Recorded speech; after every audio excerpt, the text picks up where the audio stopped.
Well, we are proud to share that News 4 has won a regional Murrow Award for our piece, 700 Seasons, the Story of Forest Lawn.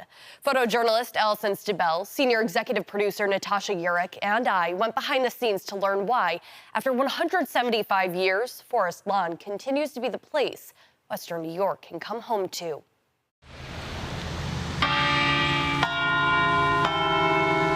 You cannot help but reflect on the gift that you have to be alive on this earth, to be surrounded by this beauty, to reflect on the souls that are here, the lives well lived. A family plot is family history, and it's a family gathering place. Because every story matters, right? Even the difficult stories. There's something every season. It's a great responsibility to run a cemetery.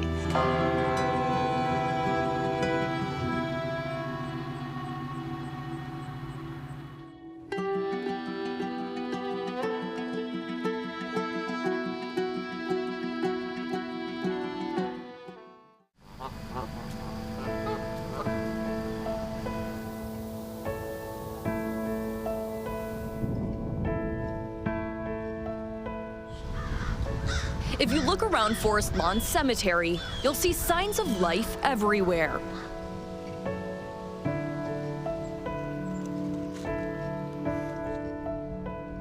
There are some really unique, very personal memorials that are testament to the people's lives, their passions, their hobbies, and the legacy they leave behind.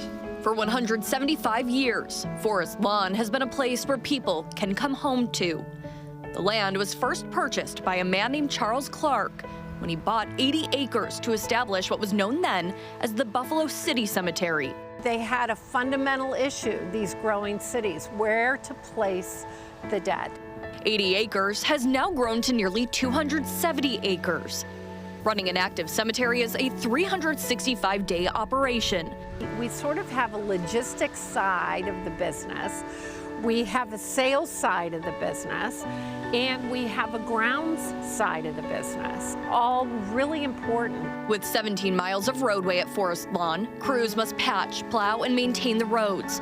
Scajaquada Creek runs through the cemetery, creating the only waterfall in the city of Buffalo. Forest Lawn is also an active arboretum. What goes into being an arborist at a cemetery? Well, it's a big task. We have almost 4,000 trees here that need to be cared for. This year we planted 200 trees. We removed about 50, so we're trying to get our numbers up to 6,000. In order to receive arboretum status, Forest Lawn needed to plant 25 different species of trees. Last year we planted some giant sequoia trees. So who thought they would grow in Buffalo? But we're trying. They currently have more than 200. Here we're in the middle of the city, but you don't know it. Forest Lawn has about 170,000 permanent residents and room for thousands more. People often say, where are the famous people buried at Forest Lawn? And sometimes I would say, really every person who is here has a story. Probably the top few would be the 13th President of the United States, Millard Fillmore, the very famous punk-funk singer Rick James. Shirley Chisholm is here. After she completed her public life, she came to Buffalo, married a Western New Yorker.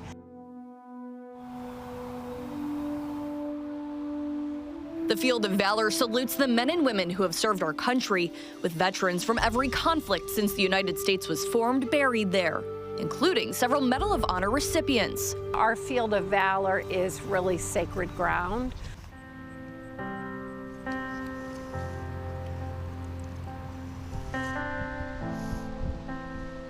Forest Lawn Cemetery Group CEO Julie Snyder says permanent residency often starts with a difficult discussion. Humans have a hard time confronting their mortality. Taxes and death. I mean, I come to work here every day and it's like, for sure, this is where our journey ends on Earth. No one knows that quite like Judge Barbara Howe, who served as the Erie County surrogate judge from 2004 to 2017. That meant that I presided over every estate in the county of Erie for that time period, which was thousands and thousands of estates. So obviously I saw the situations in which there were problems. Howe says after years of seeing families go through the emotional toll of handling the affairs of their loved ones, she wants to save hers the same agony. I have many colleagues, friends of mine who are already here or who've made plans to be here. I'm going to be reunited here with a lot of people. For the family of Natalie Lewis, they found comfort knowing she was reunited with relatives after her tragic death. Natalie was killed in a hot air balloon accident in Virginia in 2014.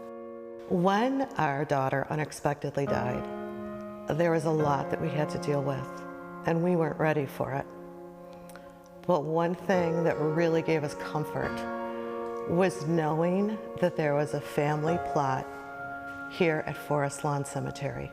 The family plot had been purchased by Natalie's great-great-grandfather. Just like God transcends time, we felt that the family transcends time, and in a way they were embracing her. Now we know that our daughter, Natalie, is with her grandparents and her great-grandparents and her aunts and uncles, and they're all together. And that is a really lovely thought.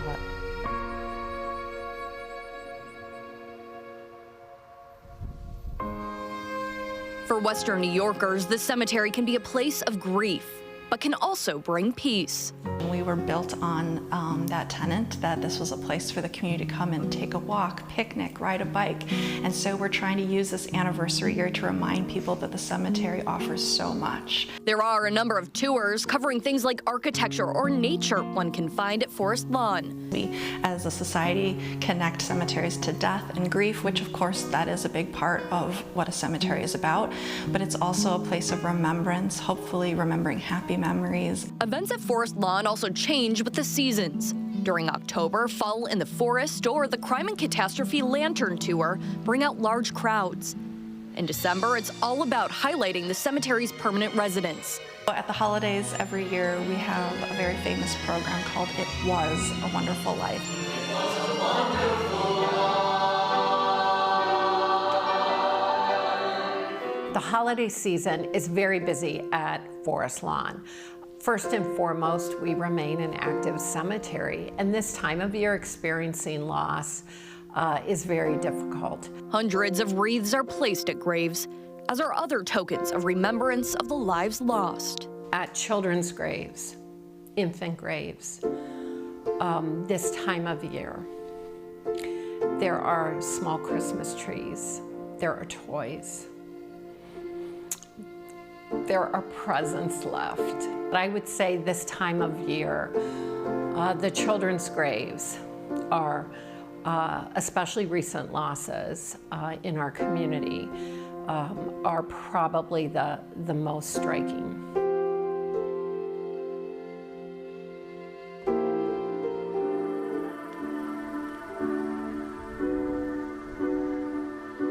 After 175 years, Forest Lawn is looking ahead at what's next in their continued care of Western New York. The cemetery is breaking ground on a new mausoleum and has plans for a $1.5 million project to replace the iconic black wrought iron fence. But Snyder says the focus will always be on the permanent residents and their loved ones. I do think the permanence of this place and space is so important, and not just for the past, but really for the future. And I would hope that 175 years from now, whoever follows in our footsteps can come to Buffalo, can come to Forest Lawn, and really see the names and know the lives, the contributions of those individuals that they've had in our community, regardless of their title or what their life really turned out to be. Reporting in Buffalo, Marlee Tuskus, News 4.